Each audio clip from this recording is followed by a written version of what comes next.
a minha inspiração na medicina, ela não vem de médicos, vem de família, vem do meu pai, dos meus tios, que eram feirantes. Símbolo de muita resistência, resiliência, força, honestidade. Eu acho que o propósito da nossa vida tá em cocriar, que é criar na vida do outro. Então é engraçado que a medicina, eu falo que ela me proporciona servir de diversas maneiras. Eu já dei plantão, já trabalhei em mais de 8 municípios, já fiz a Medicina Sem Fronteiras. Quando eu me formei em 2016, 2017, eu fui pra África, fiquei um tempo lá. Hoje em dia, tô engajada em outros projetos, né, que me ajudam a servir, cocriar de outra forma. Eu comecei com 7 pacientes, alugando uma sala e acreditando que ia dar certo, ali um trabalho honesto. Então, de 7 fui pra 14, 21 e foi crescendo de maneira exponencial. Na África, eu percebi isso. As pessoas que menos têm são as pessoas que mais podiam me ensinar. Quer queira, quer não, tem médico que não entendeu isso ainda. Mas o Instagram é o maior veículo. Não existe receita. A receita é fazer o trabalho ali de acordo com a sua consciência, né? Salve, galera, muito bem-vindos a mais um episódio do Pausa pro Insight. Isso aí, Sr. Jean. Que isso, hein? Se você tá aqui agora, metade das pessoas que assistem o nosso conteúdo não são inscritas no nosso canal. Então já vai agora, clica no botãozinho de se inscrever e já ativa o sininho para ter as notificações. Quer mais? É isso, não é toda segunda-feira que você vê o Vitor nessa paleta incrível, parece uma abelha, tá ótimo. Ficou listradinho, né? Esse negócio esquisito aqui. É preto, branco e colorido só, a cabeça aí, dele, mas tudo isso. bem. Então, enfim, se você estiver com a gente, quiser, pode comentar aí sobre a beleza desse look do Vitor. Pode falar também, pode mandar pergunta também para a Marina, para nossa convidada, que ela vai responder, a gente chama ela para responder, né? Ela entra e responde. E principalmente, compartilha, né? Engaja aí, troca, compartilha. Já falei, sempre falo. Passa para quem você gosta, passa para quem você não gosta também. Porque às vezes você entretém essa pessoa, deixa ela ocupada pelo menos 1 hora toda segunda-feira, não é? E Isso para aí. de te encher o saco. Bom, estamos hoje com a Marina Patrocínio. Marina, obrigado por ter aceito o nosso convite. Obrigada pelo Prazer convite. ter você aqui. E eu gostaria de começar do início. Eu queria que você contasse a sua história, de onde você vem e qual é o caminho traçado, apesar de uma família que tem outros ramos de atividade, para você chegar até a medicina.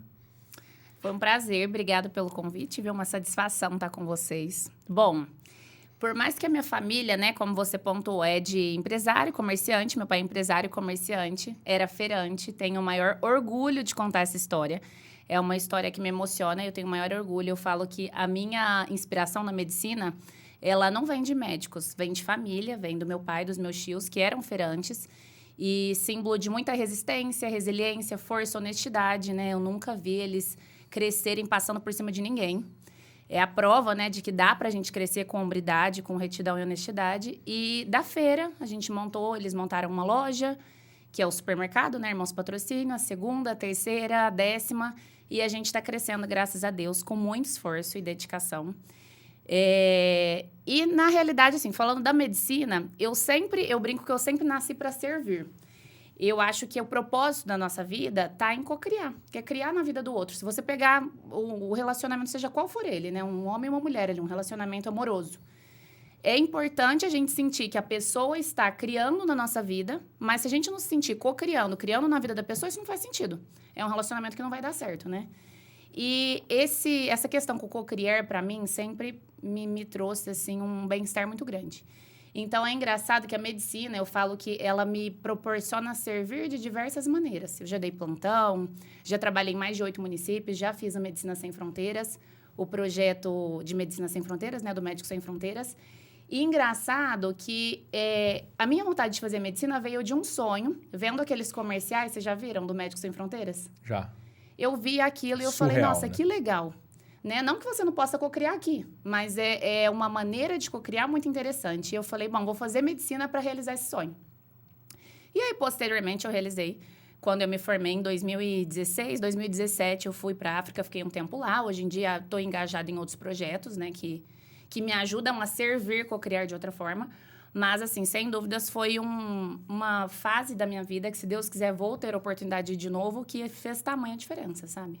Ressignificou muita coisa na minha vida. E aí, desse sonho de participar do Médicos Sem Fronteiras, desse projeto de Medicina Sem Fronteiras, eu fiz a medicina. Então, eu entrei, a minha faculdade, eu fiz na UAM, Medicina em São Paulo, 6 anos. E aí, quando eu me formei, eu passei em oftalmologia, que era uma área que eu gostava bastante, mas não tinha, aquele amor. Eu brinco que a dermatologia e mais a parte de cosmiatria, que é a área de estética, né? ela caiu de gaiato aí na minha história. Então, assim, embora eu sempre fui vaidosa, sempre gostei dessa parte de procedimentos estéticos, da cosmiatria, que é a área da beleza, na dermatologia, mas não era uma grande paixão, confesso. E surgiu a oportunidade de eu fazer uma pós-graduação aí por 3 anos, e eu queria associar algo que eu pudesse trabalhar, ganhar dinheiro, depois de me formar, e conseguisse estudar junto. E então veio a pós-graduação que eu fazia, né? Era horário integral ali, 4 dias na semana por 3 anos, e assim eu fiz.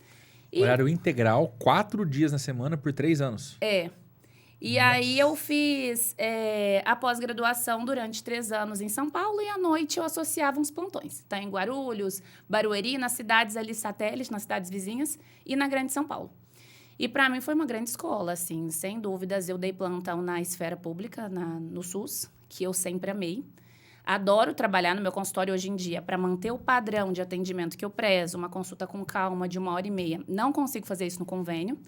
Eu brinco que eu optei pela via mais difícil, que foi começar, assunto para outra hora, mas eu comecei com 7 pacientes, alugando uma sala e acreditando que ia dar certo, ali um trabalho honesto. Então, de 7 fui para 14, 21 e foi crescendo de maneira exponencial. Mas acreditando mesmo no meu trabalho, né? Eu tinha, embora a família fosse conhecida aqui em Franca, não tinha ninguém médico. Então, era acreditando que ia dar certo, e graças a Deus está dando. Que loucura. Então, mas você vai África, depois eu trabalho no SUS, que é meio que obrigatório para o médico ali, esse começo de plantão, e que é muito pesado, né? É. Todo mundo diz que assim, os hospitais, eles esfolam quem está chegando, muitas horas, sem dormir, sem descansar, mas é um aprendizado muito grande, né? Eu tive uma percepção, tem gente que opta por... Você pode dar plantão na rede privada, né? Uhum. Mas eu sempre gostei de trabalhar. Eu acho que a troca e a gratidão, não entendo isso mal, mas assim... na África eu percebi isso. As pessoas que menos têm são as pessoas que mais podiam me ensinar. E no SUS eu via muito isso. Porque quando eu falo de SUS, eu não estou falando de SUS aqui, não. O Álvaro Azul, o Janjão, que eu dei plantão também, eu amava. Mas eu estou falando de SUS, que você não tinha um desfibrilador, para atender a pessoa. Que você não tinha medicação, que não tinha dipirona. Então, assim, eu dava plantão em comunidade, dentro de favela, pegava ferimento por arma de fogo. Isso, para mim, foi fácil. Não foi fácil. Eu dava 70 horas de plantão, 36, até meu pai ficava bravo até comigo. Ele falava, Marina, para que isso? Você não tem família para sustentar nada. Mas, a partir do momento que eu me formei, é engraçado, né, gente? Por mais que a gente tenha Eu poderia contar com o apoio da minha família, que eu sempre tive apoio pleno, mas o gosto das nossas conquistas, do nosso bolso com o nosso dinheiro, é completamente diferente, né? E esse servir, que eu acho que eu vim para isso, né? O nosso propósito aqui na Terra, cada um tem o seu. E para mim, assim, me sentir co-criando na vida do outro e servindo, sempre foi muito satisfatório. Tanto que eu brinco que talvez eu faça uma outra especialidade aí ainda, que eu me sinta servindo. Marina, mas você não serve na dermatologia, nessa parte estética, né? Porque não é tudo sobre autoestima, mas a autoestima impacta muito em várias áreas da vida, né? Mas eu gosto muito de outras áreas que você trata o doente ali, efetivamente, sabe? Então, foi isso. E essa história do plantão longo, assim, tem uma coisa de paixão pelo negócio também, né? Não é só questão de precisar fazer, mas eu acho que quando você se envolve, que você percebe que teu trabalho está fazendo a diferença ali, deve ser difícil parar, né? Brincam, né? Entre nós médicos, fala que é viciante, né? Não que é um dinheiro ali, Tem a parte, o ócio e o bônus, né? De ter o consultório também, a parte administrativa, sem dúvida, principalmente para o médico.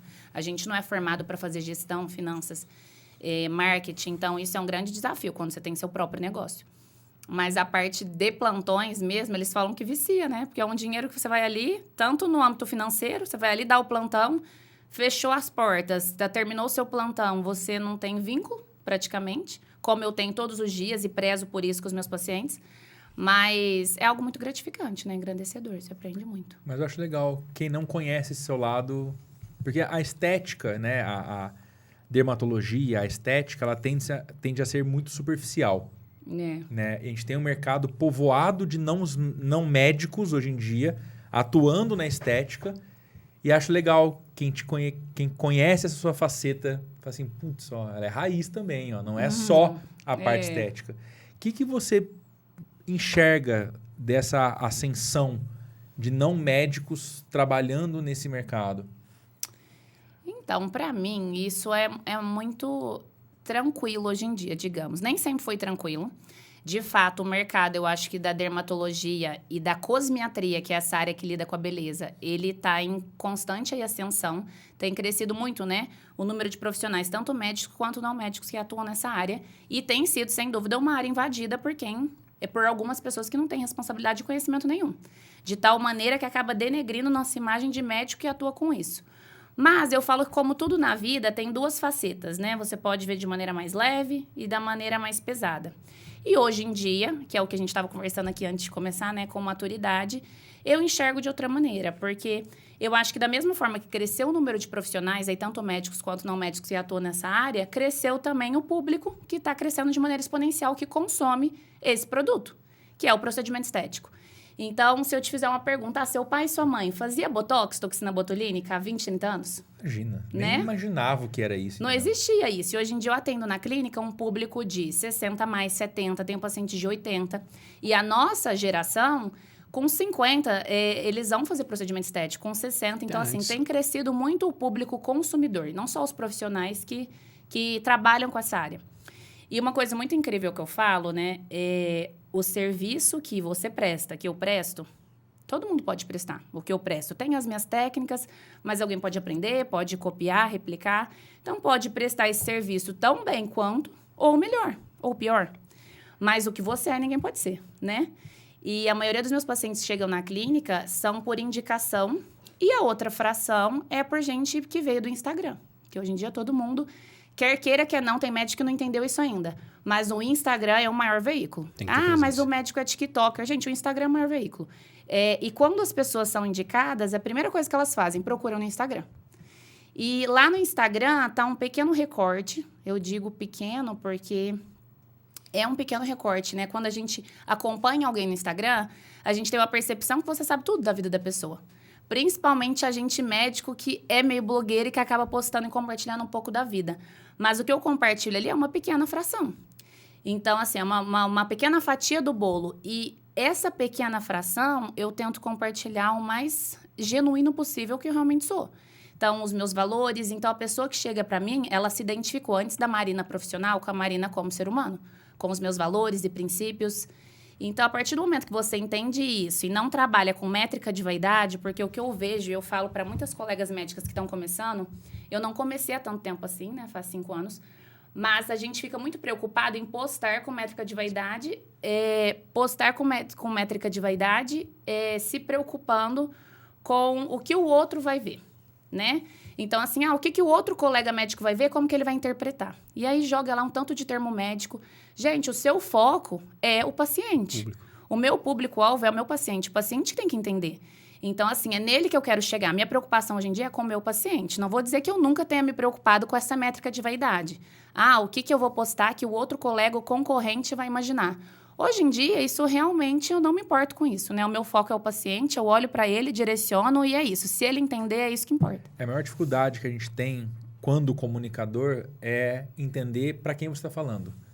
Porque, por exemplo, se você falar toxina botulínica para um paciente, talvez ele não entenda que é o Botox. Né? Então, o certo é que você adeque a sua linguagem para o seu público-alvo. Se eles são pacientes leigos, você vai ter que adequar a linguagem para eles. Mas também tem todo um posicionamento estético, de postura, de ambiente, que você vai traduzir para o seu paciente também o seu valor. Que eu acredito que é isso muito que você vende hoje em dia. Né? Não é preço, ele é valor. E acho que na sua área, assim como... Eu acredito que na sua área um pouco menos, né, Jean?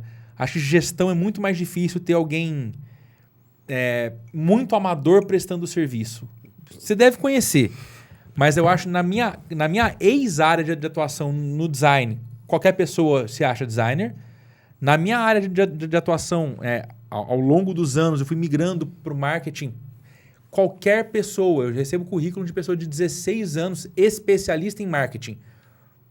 Porra, cara, tem empresa faz 14 anos. Você tem 16 anos de idade, você é especialista mesmo, tem certeza nisso? Só que eu acredito que no teu segmento, também assim como no meu, não é a ferramenta que você usa. Porque a ferramenta qualquer pessoa pode usar e aprender. Mas a sua visão sobre aquele projeto ela é uma visão única. Você vai entender melhor que a pessoa como aquele rosto vai ficar realmente harmônico. E o que a gente mais vê é a desarmonização, né? Como você diz? É a demonização. Demonização facial. Isso está em alta, né? Está em alta. Eu acho isso um terror. Tenho pavor disso. Assim, você falando, né? Depois eu vou conversar com você sobre o mercado de gestão. De quantos não tem, né? Pra você ter ideia, dentro da GV, um professor falou isso. Sabe quem que é o consultor, cara? O consultor é o cara que não tem vergonha de fazer um cartão sem entregando. Que qualquer um pode fazer. De fato, mas depois isso é papo para outra hora. É um mercado também que tem muito sobrinho, primo, que mete a cara em fazer. Mas eu quero voltar um pouco na sua fala, Marina. Você falou da idade dos seus pacientes, das suas pacientes, né? Então é nítido que a maior parte dos pacientes são mulheres, né? Eu acho que você atende mais o público feminino. Incrível que não. O meu público masculino, assim, cresceu exponencialmente nos últimos anos. Então, eu atendo quase que 50-50, homem, 50 mulher.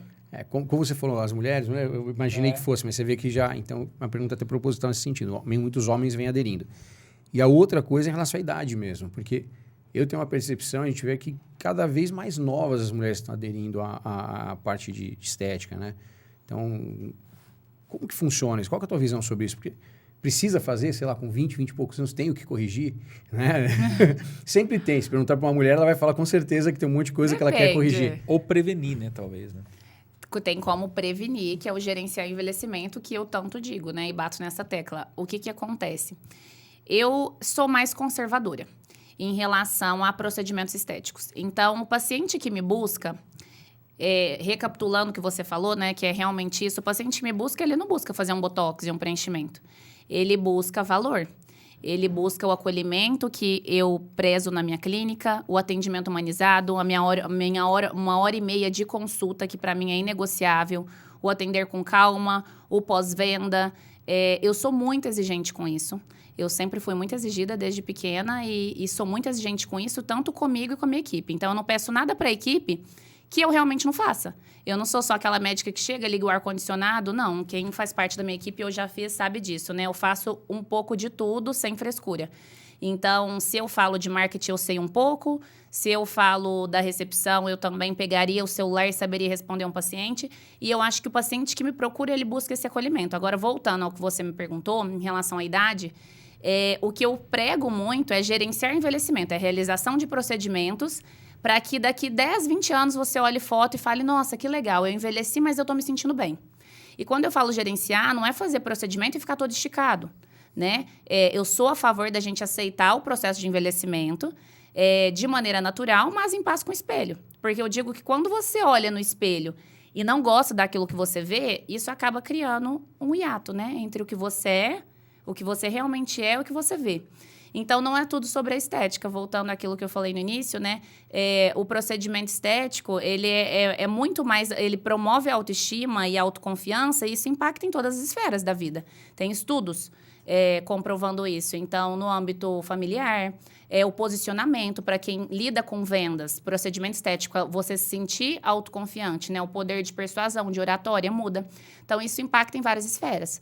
Só que essa questão do excesso, para mim, e cada vez, então, eu recebo paciente ali que a mãe manda mensagem, ela quer fazer preenchimento labial com 16 anos. Marina, você não faz? Olha, não tem uma contraindicação que eu não faça, mas eu acho que é tudo com cautela. E as pessoas, hoje em dia, estão com muito dismorfismo.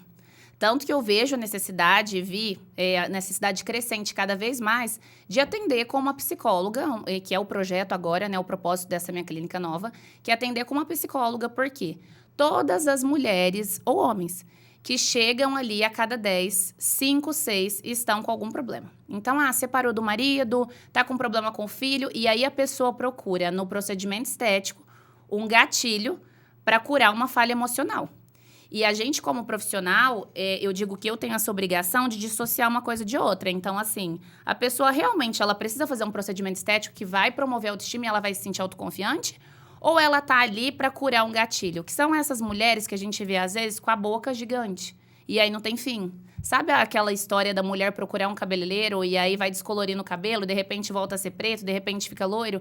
Então, às vezes, é muito sobre a pessoa por dentro e não por fora. Então, eu acho que a responsabilidade nossa como profissional é isso que separa o joio do trigo. É falar para o paciente, eu falo para o paciente. Às vezes eu dou alta e eu falo, olha, não vou colocar mais boca, não vou fazer mais preenchimento labial. E quem trabalhava comigo, até uma pessoa da minha equipe antiga, ela falava, doutora, mas se a pessoa quer fazer, por que você não faz, né? Eu iria ganhar dinheiro, coloco no bolso, tá tudo certo. Por que não? Vai contra o meu princípio e valor. E por mais que eu faça, eu vou me sentir incomodada, entendeu? É que no longo prazo não faz sentido. Não faz sentido. Na sua trajetória, você vai ter várias pessoas deformadas na rua dizendo que fizeram com você. Exatamente. Esse ponto é né? Que é a questão de relacionar o nome. Mas eu acho que tem uma coisa antes ainda, que é a tua consciência, né? Assim, é desnecessário fazer isso, né? Não é só pela grana, né? Não, e as meninas vêm ali. Frequentemente, né? As meninas vêm no consultório. Às vezes, o paciente pagou ali um número de procedimentos e aí, na hora que eu vou fazendo, eu brinco que é arte. A dermatologia, a cosmetria é arte. É como pintar uma tela. Então, eu vou colocando ali, fazendo, né?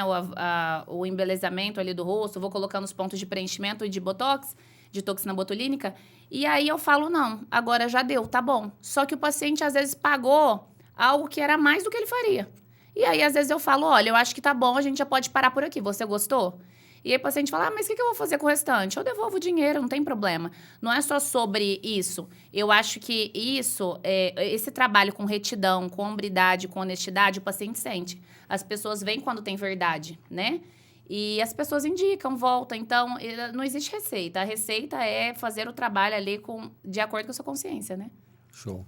Eu acho que é muito importante isso, porque a partir do momento que você tem novos entrantes, no caso do procedimento estético, a gente tem dentistas, tem biomédicos, né? Você tem profissionais de outras áreas. Pô, dentista, até pouco tempo atrás, era só o dentista que, há muito tempo atrás, arrancava o dente. Depois vem cirurgia. Oftalmo também pode fazer? Oftalmo fazer procedimento estético. Eu vi, cara, esses dias para trás, anúncio de oftalmo fazendo procedimento.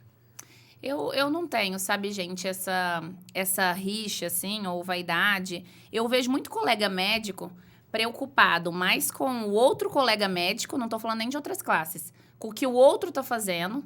E aí, tanto que as denúncias de CRM, CFM, graças a Deus eu nunca recebi nenhuma, mas vem dos próprios colegas da mesma profissão, do mesmo conselho. Eu procuro fazer o meu e olhar para o meu sem me preocupar com essas métricas de vaidade, que eu acho que você se perde. Então, assim, o que eu faço ali, o médico ou o dentista, o biomédico pode fazer. Tanto que eu não tenho essa rixa de classes, que eu recebo muita mensagem falando, nossa, te admiro, você é minha inspiração, de gente que é esteticista. Eu só acho que o medo, ele é crucial, é fundamental. Porque se você tem um conhecimento técnico, você sabe até onde você pode ir.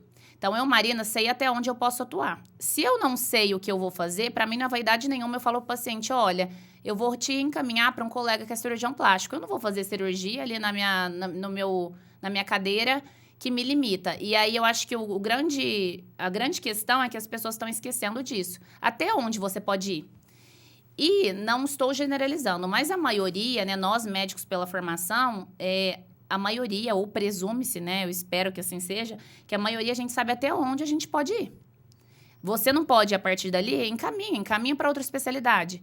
Agora, as pessoas que às vezes são leigas nisso e aí se mete a fazer um botox, um preenchimento. Acabei de voltar dos Estados Unidos para aprender o quê? Uma técnica de botox, que tem gente que faz um curso de uma semana, de um final de semana e está aplicando nos outros. Então, não é assim. A estética, ela é dinâmica, ela está em constante atualização. E aí, quando a pessoa não tem medo daquilo, ela não tem conhecimento técnico, ela não vai ter medo. E quando ela não tem medo, é aí que acontece. Isso aí. Você perde o respeito pelo... A gente vê... E tudo é assim, né? Não é raro de ver casos bizarros no Instagram, por exemplo. Eu sempre recebo pessoas totalmente desfiguradas ali. E quem vai começar tem medo, né? Quem pensa em fazer um procedimento estético tem medo. Que dica que você daria para quem tem medo de começar a fazer algo? Bom, minha primeira dica para quem tem medo, né, que já fez um procedimento aí anteriormente e deu ruim, ou que quer começar, quer iniciar, escolha um profissional, um médico capacitado que tenha um padrão estético parecido com o seu. Porque hoje em dia, eu acho que avançou tanto essa questão da estética, né? E as pessoas, que é o que a gente estava brincando, não é harmonização, é desarmonização, tanto que eu não gosto desse termo de harmonização facial, que agora as pessoas, todo profissional está pregando gerenciar envelhecimento, naturalidade, mas às vezes você olha para o próprio profissional que fala isso, sendo ele médico ou não, e a pessoa tá com um queixo enorme, com a boca gigante. E aí eu fico pensando, se a pessoa acha aquilo bonito nele, imagina que eu vou fazer na minha cara. Ela vai replicar aquilo no seu rosto. Então, a primeira dica é, escolha um profissional que vá de acordo, que pratique o padrão de beleza nele, no próprio profissional. Segundo, é buscar, gente, porque as pessoas não buscam. Então, lá na clínica, eu faço questão de mostrar, olha, estamos abrindo a toxina botulínica, que é o Botox.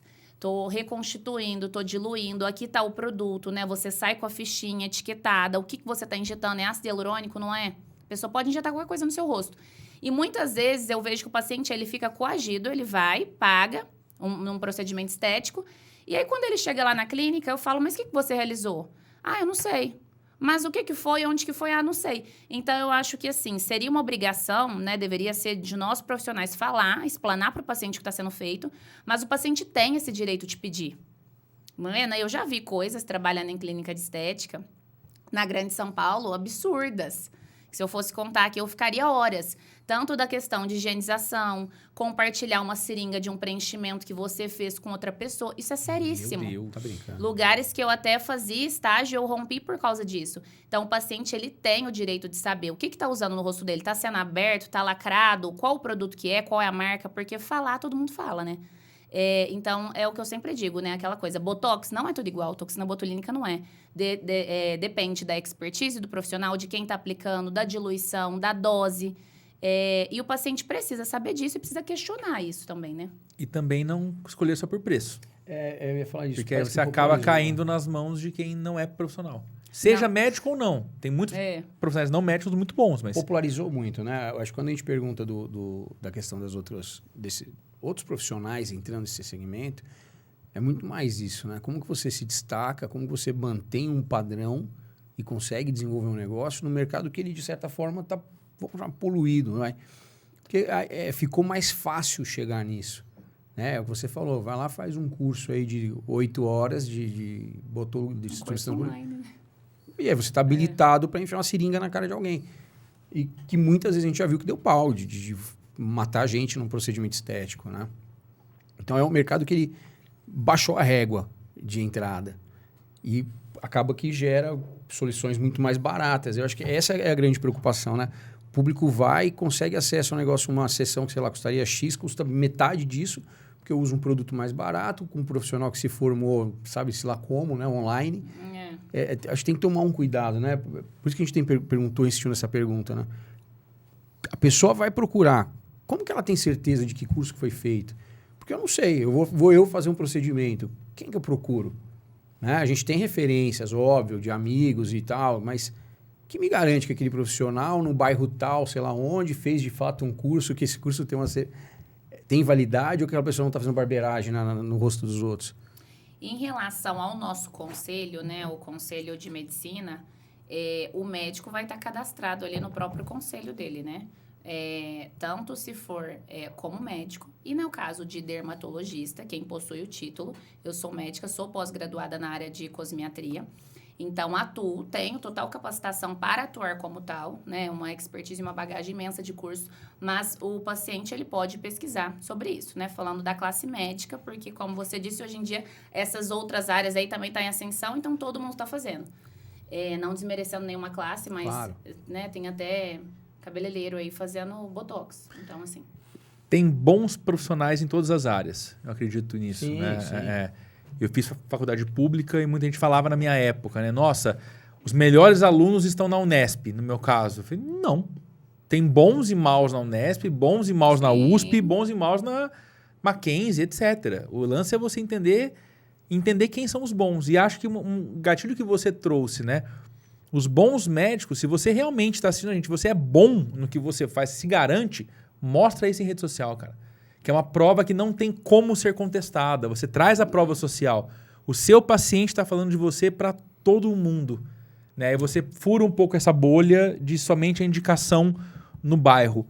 que mais você daria de Isso é muito dica para quem está importante, né? começando? Acho que ia ser legal ouvir Essa isso de você. questão do Instagram é mal vista por muitos médicos ainda. Agora isso está sendo quebrado. Coitados deles, Mas cara. era mal visto por muitos médicos, né? Mas é um médico blogueiro.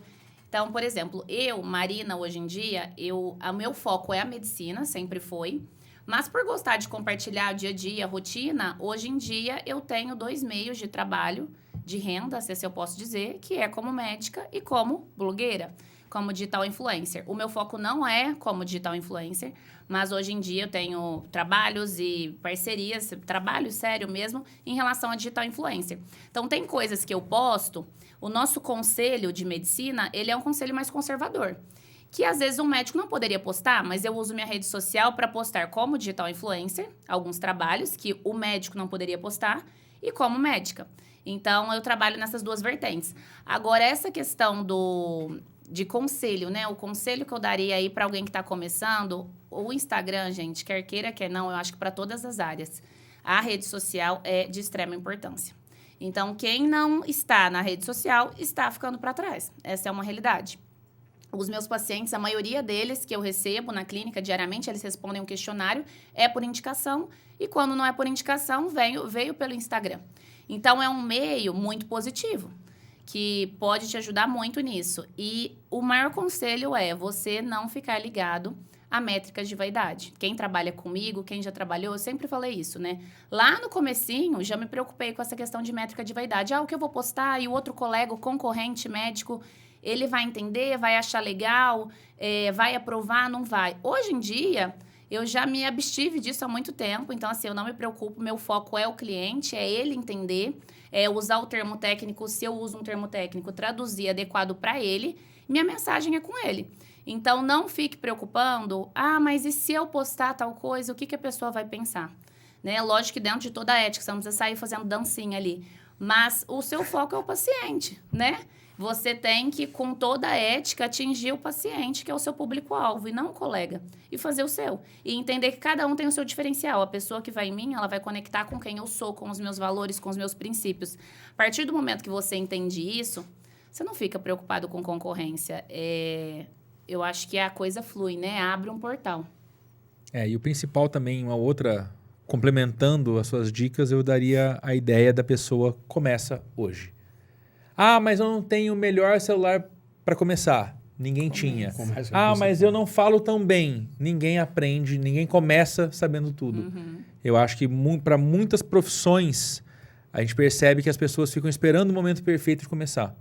O maior exemplo E o momento disso, perfeito é nós 2 aqui. Ele não fala tão bem, né? Até hoje a gente não fala tão bem, tá aqui com 170 episódios gravados. 3 anos, né? Eu sou ruim, a gente sabe disso. Então, me trouxe a ideia. chato disso. Constância também é muito importante. Constância. Tem que ter uma constância. Tem que o Pausa é de 2022. Sei lá. 21? Acho que é um. Não, 2. 2022. E nós nunca deixamos uma segunda-feira às 7 da noite de ter um episódio. 21. Então, desde 2021, todas as segundas-feiras, faça chuva ou faça sol, às 7 horas da noite, tem episódio novo caindo no YouTube. É constância, como tudo na vida, né, gente? Tudo na vida desse Sabe jeito. que tem uma frase que eu falo muito e para mim faz total sentido, que é: quem começa pronto, começa tarde. Porque a gente nunca tá 100% pronto. Então, às vezes eu recebo alguns convites que eu falo, será? Eu sou uma leonina super perfeccionista, né? A minha área demanda esse olhar minucioso, cauteloso. E eu falo, será que eu já recusei vários convites que eu poderia ter ido, mas eu falei, será que eu tô pronto? Hoje em dia eu não faço isso nunca, porque quem começa pronto, começa tarde. Você sempre vai, ainda mais se você for um bom crítico, autocrítico, como eu sou, né, de mim, você sempre vai falar, mas eu poderia refinar alguma coisa ali. Então, assim, começa com a condição que você tem, até que você tenha condições melhores para fazer melhor ainda. Tudo se encaixa com o tempo. Né? Tudo se ajusta. Né? A gente Bom, começa e vai melhorando. Vou puxar um gancho aqui. Você vai puxar? Então puxa o gancho. Marina falou sobre o trabalho dela como digital influencer e temos um apoiador do Pausa que também suporta e cuida desse tipo de marca, porque queira ou não, é uma marca. Né? Então temos a Village Marcas e Patentes, vou fazer um parênteses aqui para falar sobre eles. Tem uma empresa que tem no Brasil e outros países também cuidam do registro da sua marca, da sua imagem, patentes industriais, cara, N outras soluções para você que tem uma empresa ou você, como a Marina, é um digital influencer e pode ser que apareça alguém querendo roubar o seu nome. Sim, já aconteceu isso e não foram poucas vezes. Esses tempos atrás, falou sobre o Instagram, né? O Instagram é da empresa Meta. E no Brasil já existia uma empresa chamada Meta. E como eles tiveram uma ótima assessoria, o que aconteceu? Conseguiram contestar e entrar num acordo com a empresa do Mark Zuckerberg, porque eles estavam respaldados. A Village de Marcas e Patentes, além de fazer o seu registro, também faz a manutenção da sua marca, entendendo se tem alguém querendo registrar algo parecido com o seu. Então, acesse aí as redes sociais da Village, vale a pena consumir o conteúdo deles, é sensacional e você pode entender mais como suportar todo esse processo, né, com um mundo menos arriscado ao lado da Village. É isso aí, cuidando da marca desde quando ela nasce. Né? Exato. É muito bacana quando isso acontece.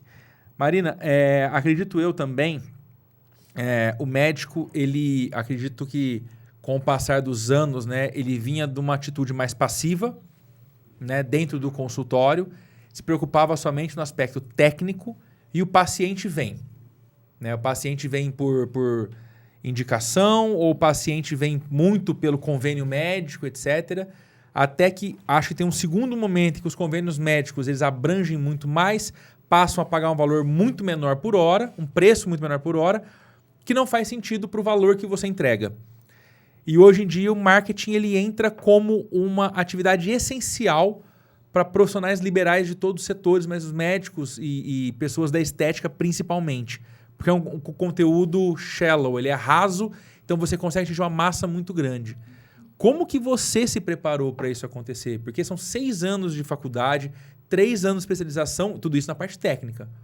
Mas e essa outra faceta? Como que é essa preparação? É engraçado essa pergunta, né? Como você se preparou? Porque eu não me preparei. Eu estou me preparando ainda. Acho que está dentro do que ela acabou de falar. Né? Dentro do que ela acabou de falar. Estou me preparando ainda. A gente estava conversando aqui, mentoria, enfim. Eu me preparo dentro...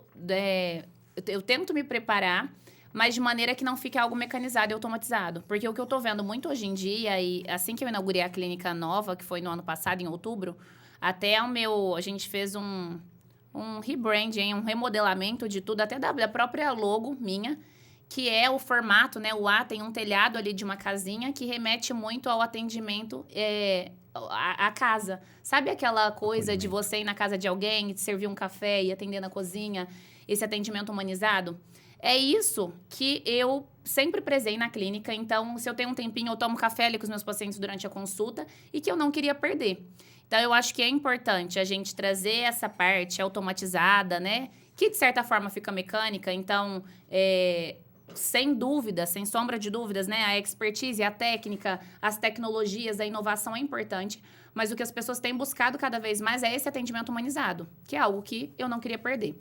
E voltando ao que você me perguntou... Agora eu esqueci. Do marketing. Vai ter que ter um corte. Não, não precisa de corte não, tá de boa. Em relação ao que você me perguntou do marketing, eu não me preparei. Eu venho me preparando, então, constantemente. E de maneira que eu não perca esse atendimento humanizado, não perca a minha maneira genuína, porque quem me conhece, me acompanha ali no Instagram, aquilo ali sou realmente eu. Por mais que seja uma pequena fração, um pequeno corte, né? Não é tudo que a gente compartilha ali, mas é a minha maneira genuína de ver, de interpretar as coisas, é a minha percepção, sem me importar como que o outro colega da mesma área vai falar ou vai dizer. E as pessoas se conectam com pessoas, né? Quando eu digo, esse é o maior dos conselhos que você havia me perguntado aí, que conselho eu daria para quem está começando, né? É você seguir ali o seu repertório. Porque quando você tenta imitar o que o colega está fazendo no Instagram... imitar repertório, gente, artista não se sustenta por muito tempo. O público vê. E o que vende de maneira mais genuína, o que gera conexão, é você ser você mesmo, né? A beleza é aquilo que só você pode ter, né? Que ninguém tem. Então, eu acho que quando você transmite verdade, as pessoas veem, isso converte. Mas essa questão de se preparar para esse momento, eu sempre gostei de falar, de compartilhar um pouco da minha vida. Eu acho que eu não gosto de acompanhar aqueles Instagrams que é só a parte técnica, que a pessoa só fala isso. Então, hoje em dia, a gente tem essa sede, né? Essa vontade de saber quem é a pessoa, quem está por trás da doutora Marina, quais são os valores. Então, eu sempre compartilhei isso. Para mim, nunca foi uma dificuldade.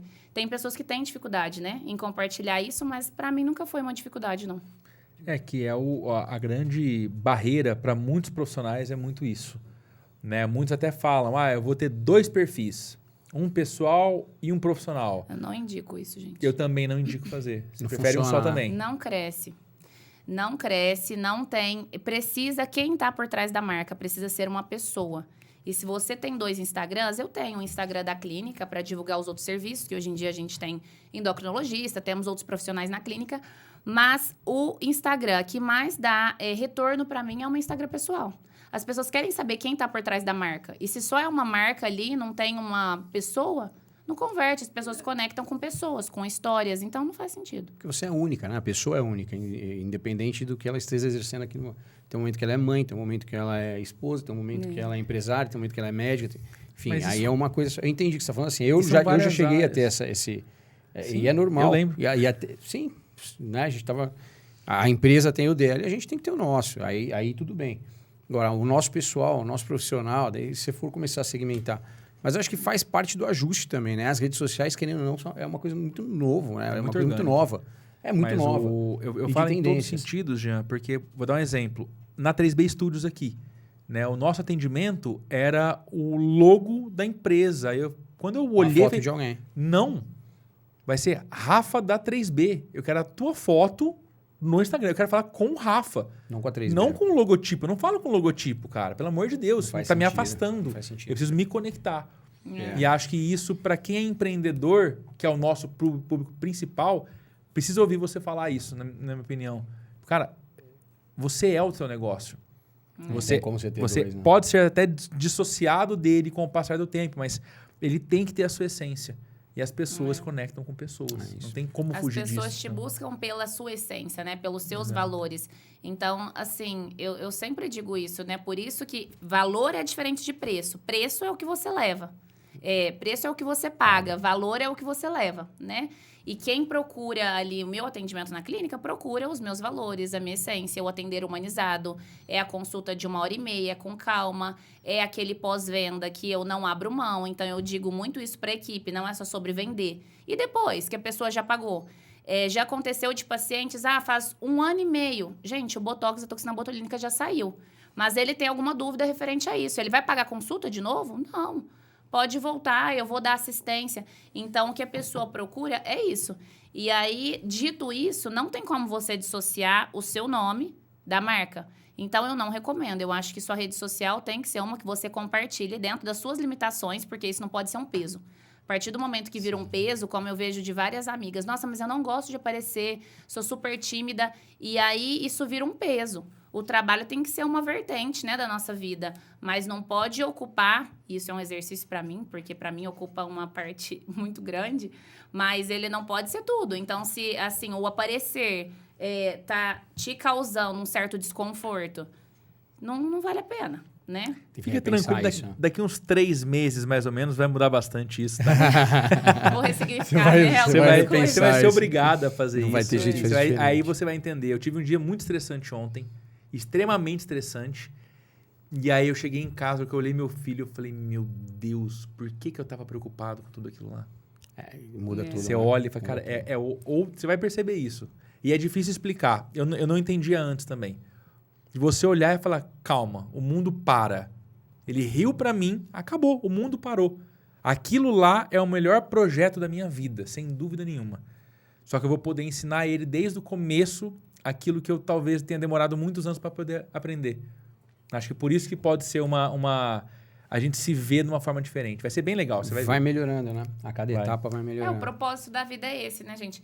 E eu acho, não desmerecendo ou falando de nenhuma profissão, mas eu acho que o médico tem muita dificuldade disso. Você já nasce com aquilo, com o HD interno incrustado ali de que a medicina ocupa uma fração. E eu falo isso com tamanha, assim, certeza, porque eu vejo a maioria das minhas colegas médicas e a maioria dos amigos dizem isso, né? A medicina ocupa ali 80%, 70% muitas vezes da fração da sua vida, mas ela não pode ser a sua vida. Porque a gente tem outros propósitos na vida, né? Sim. Agora, é interessante. Eu imagino que quando nasce o filho, isso deve mudar, né? Uma virada de chave. Nossa. Mas a partir do momento que você já vê que você tá grávida, já muda muita coisa. Pra mulher. O homem só sente quando o filho nasce. Cai a ficha, olha quem te vê. A ficha cai quando você olha e fala assim, meu Deus, é meu. E agora? Preciso manter vivo. Socorro. Tem um colega que falava, com um recém-nascido, ele falou assim, não, eu só precisava, agora ele tá com um aninho, né? Eu só precisava não deixar ele morrer. É isso aí. É isso. Você vai entender. O começo é isso mesmo. Meu Deus, precisa ficar vivo. Depois você vai curtindo o processo. Mas eu acho que a gente teve um caminho um tempo atrás de dissociar as vidas, né? Amigos, negócios à parte. Eu sempre odiei essa frase. Não, pelo contrário. Se eu puder ter perto de mim as pessoas que eu amo e que eu gosto e eu puder proporcionar a elas uma melhor vida, eu prefiro fazer com quem eu amo. Então, eu procuro escolher clientes, graças a Deus, que eu gosto de trabalhar. Que eu tenho amor por eles e pelo projeto deles, pela empresa deles, né? Acho que a espiritualidade, a vida pessoal, o trabalho, eles todos têm que ter uma sinergia muito grande. E para vocês funciona muito bem também, né? Sim, não, sem dúvidas. Eu falo, para mim, essa questão de espiritualidade ligada à medicina, embora, graças a Deus, felizmente, hoje em dia não tem tantos médicos céticos, né, super céticos igual antigamente. Antigamente era um absurdo, era mal visto isso. Como que numa consulta médica você vai falar de Deus? Mas sim, pode ser errado, certo, mas eu não me importo com isso. Quando eu entendi isso e parei de ter vergonha, não é de pregar em consulta, né, gente? Mas de falar de Deus para o paciente, que muitas vezes chega lá na minha consulta e tá com problema, tá com gatilho emocional e foi procurar no procedimento estético uma correção para essa falha emocional. Então, separou do marido, tá com problema. Hoje em dia, todo mundo tem problema, né? Sempre teve, sempre foi assim, sempre vai ser. E se eu puder oferecer uma palavra de conforto, de aconchego, e se eu precisar, e na maioria das vezes eu preciso, é o que eu peço todos os dias, eu e a equipe, a gente reza ao final do dia, eu peço a Deus para que me use como instrumento dele mesmo, e Deus, sem dúvida, está em primeiro lugar ali, eu devo tudo a ele, né, do que eu conquistei, e eu coloco muito o nome de Deus à frente. E eu vejo que, muitas vezes, a pessoa vai lá, não é para fazer um preenchimento labial. Ela sai de lá e ela fala, nossa, eu vim aqui, parece que eu precisava escutar uma palavra. É além disso. Então, eu falo que quando a gente trabalha e colocando Deus na frente, gente, é sobrenatural, assim, o movimento que acontece. Não tem... Então, para mim, não tem como dissociar. Essa parte espiritual, para mim, está muito ligada. A ponto que as pessoas chegam na clínica, e não é pelo ambiente que é bonito, que é moderno, mas falam assim, nossa, eu sinto uma energia diferente aqui. É para isso que eu rezo todos os dias. Eu abençoo, eu, às vezes, vou ungir com água benta ali a minha maca. Sexta-feira, inclusive, eu fiz isso.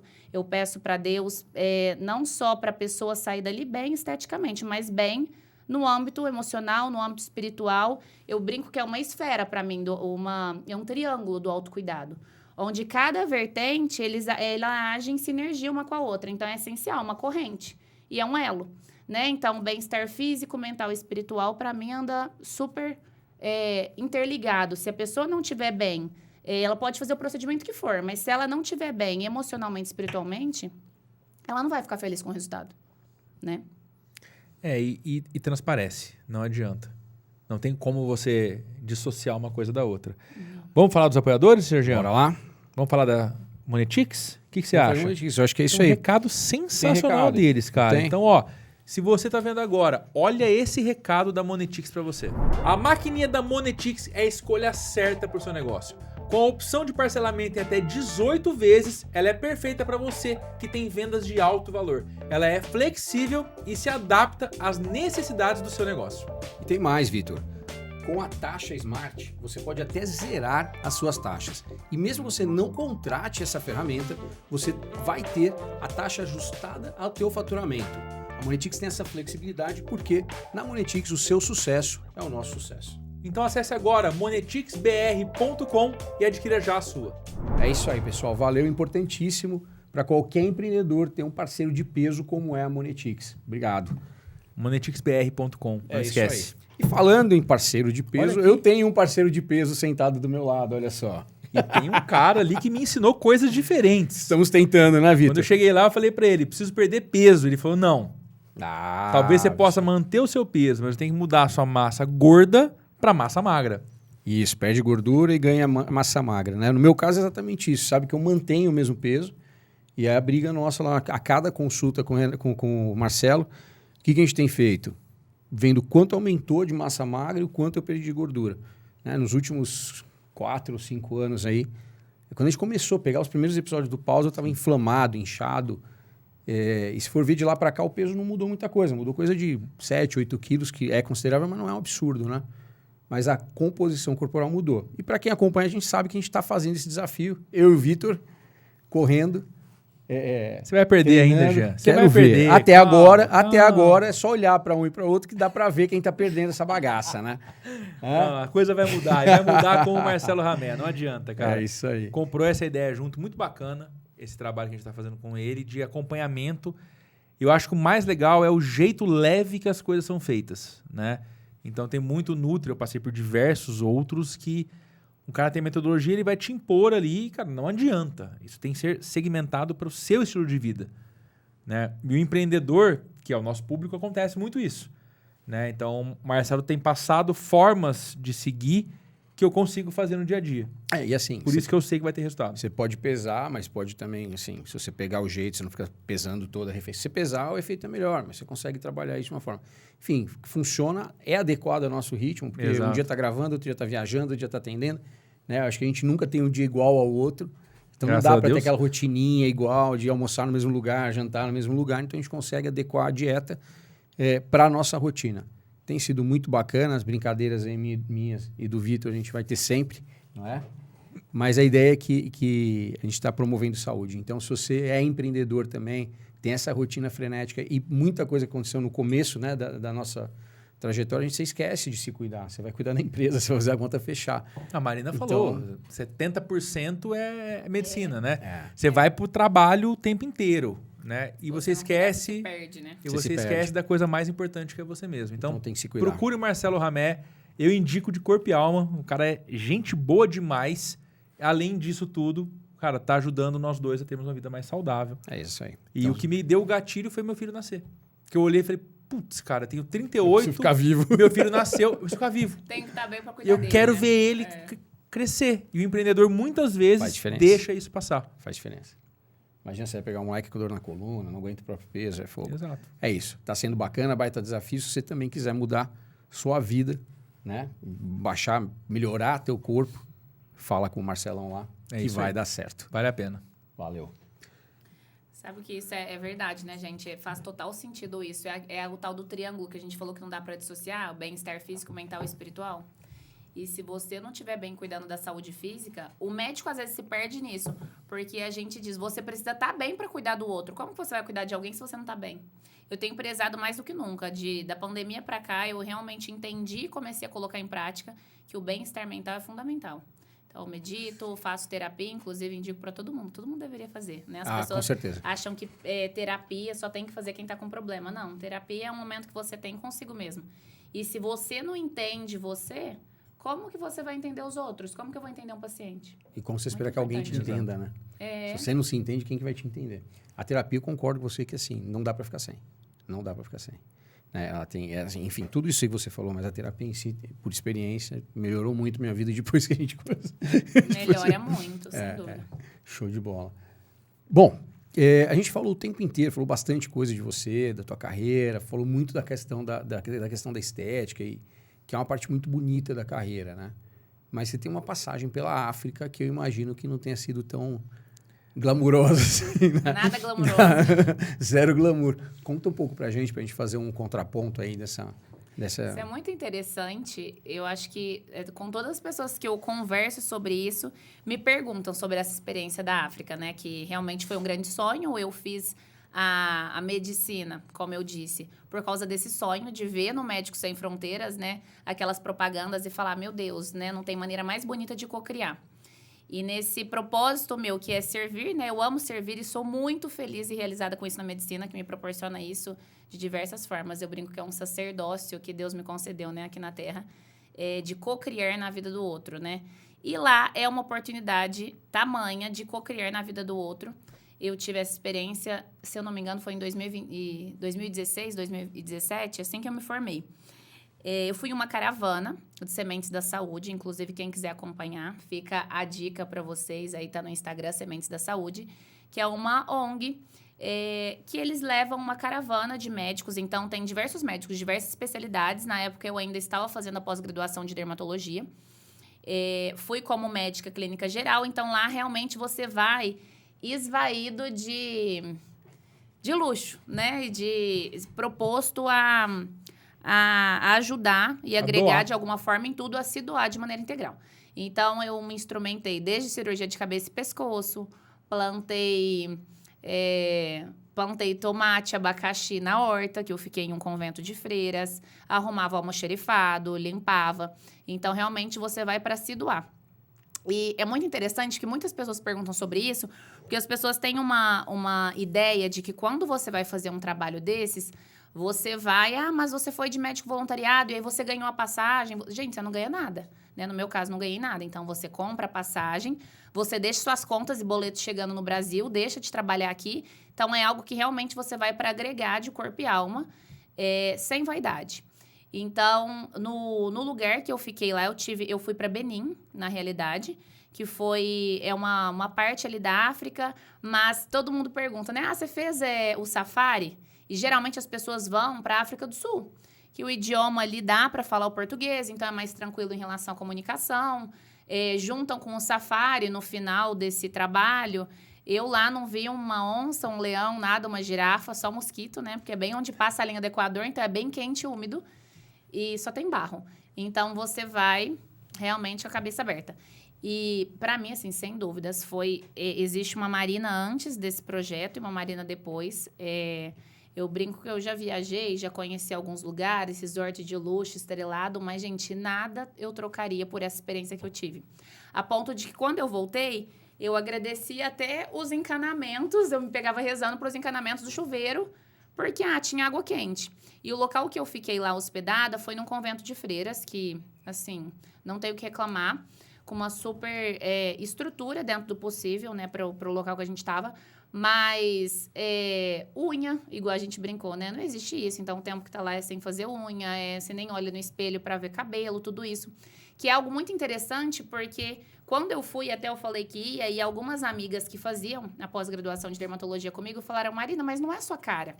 Para vocês verem como que a gente tem mania de estigmatizar, né, as pessoas. Nossa, mas ela faz isso, ela gosta disso. E assim, eu fui, para mim foi a melhor coisa que eu fiz. Realmente, eu acho que as pessoas que eu conheci lá, né, os pacientes que menos tinham a me oferecer, são os que mais me agregaram como ser humano. Então, o pouco que você fazia, o pouco que eu prestava de atendimento lá em Benin, né, na África, eu via um sorriso no rosto. E, assim, isso é engrandecedor, né? E aí cai naquela questão do co-criar, né? Do sentir, servindo e criando na vida do outro, que eu digo que é o meu grande propósito aqui na Terra. Então, assim, para mim foi uma das melhores experiências que eu tive. Legal. Muito show. Marina, a gente vive ciclos, né? A gente percebe isso em diversos setores. Então, no teu segmento, teve a ascensão da estética. Depois ela chega num momento ridículo, absurdo.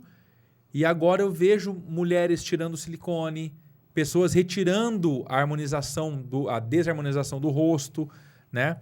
Como que você vê esse presente para o futuro, assim? O que você acha que vai acontecer a partir de agora? Isso aí oscila, né, gente? É oscilatório. Então, cíclico. é um fato, é cíclico realmente. Que agora tá na moda, tá em alta o explante de silicone. Tem sido falado mais do que nunca, né? Até nos congressos aí, que eu voltei agora do AMWC, que é um dos congressos do Circuito Mundial de Dermatologia e Cosmiatria. E tem sido explanado muito aula sobre gerenciamento do envelhecimento com naturalidade. Tem sido falado muito sobre o termo beleza silenciosa, que é a realização de procedimentos estéticos, onde você não chama atenção para o próprio procedimento, e sim para a beleza do indivíduo. Então, onde você ressalta a beleza. isso que agora é moda, eu digo que para mim sempre foi minha essência. Desde quando eu comecei, essa beleza silenciosa, né? Ressaltar a beleza do paciente sem excessos, de maneira que você seja único e você não fique com a cara dele ou ele com a sua cara. E essa questão de moda... Credo. Lá vem a Eu piada. sabia que ele ia zoar. Não tem Você como. levantou a bola pra ele Não tem como, velho. E Graças a Deus. essa questão da moda, né, agora que tá de explante, tanto na cirurgia plástica, explante de silicone e de degradar os procedimentos aí, eu acho que isso vai ser cíclico sempre. Então, é muito interessante, porque esse padrão de beleza, na hora que você alcança ele, já parou para pensar que ele muda? Então, é isso que eu sempre digo para os pacientes. Não existe uma receita de bolo.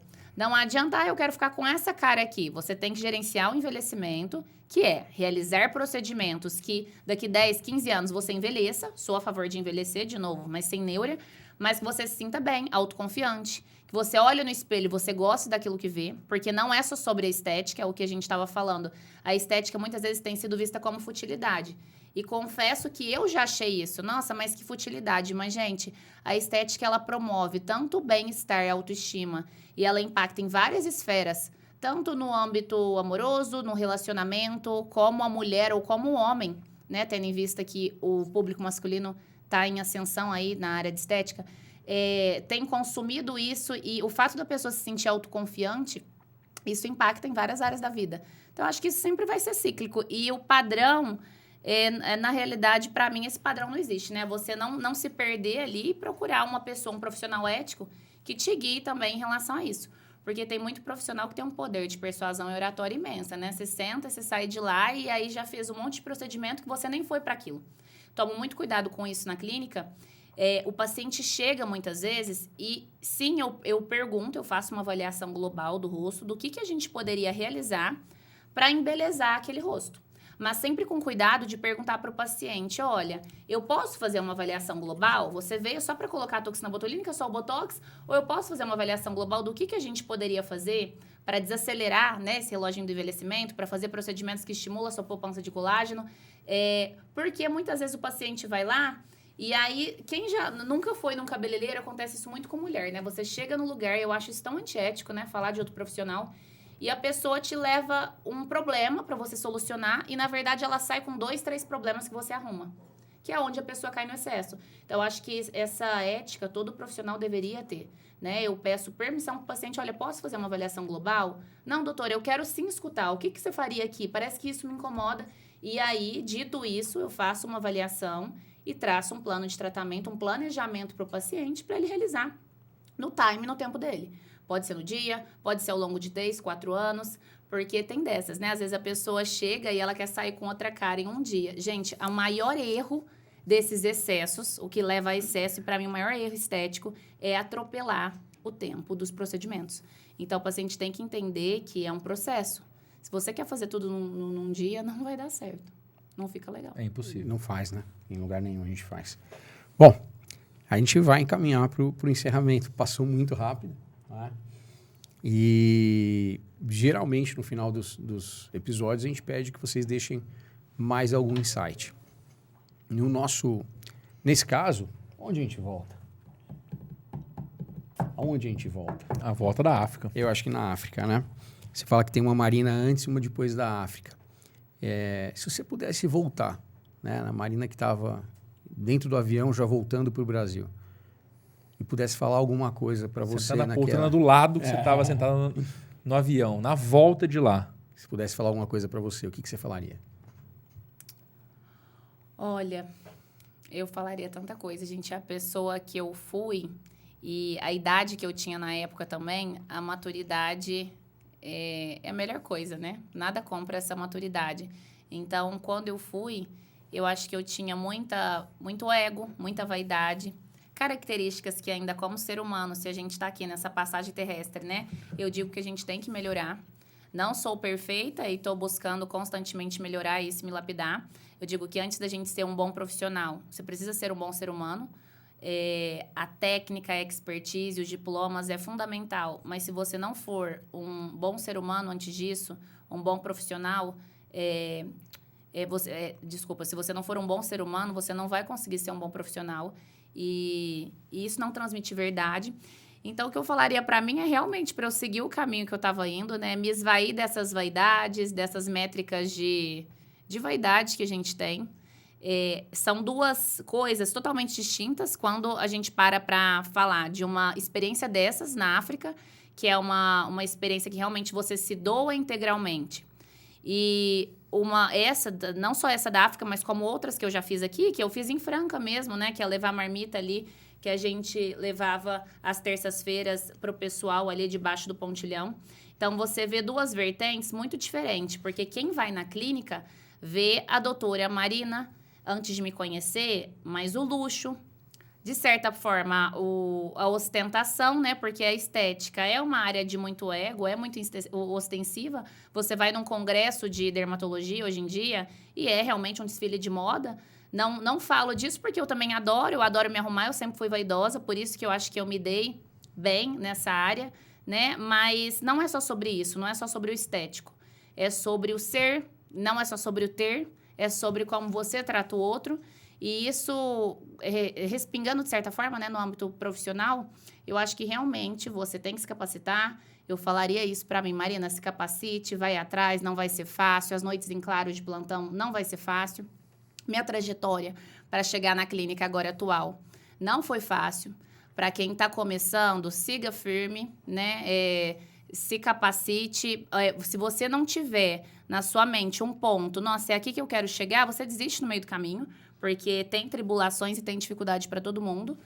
E você não se perder no caminho, ser autoconfiante e acreditar em você, no serviço que você presta, com retidão, com hombridade, com honestidade, que isso, gente, não tem erro, né? Isso dá certo.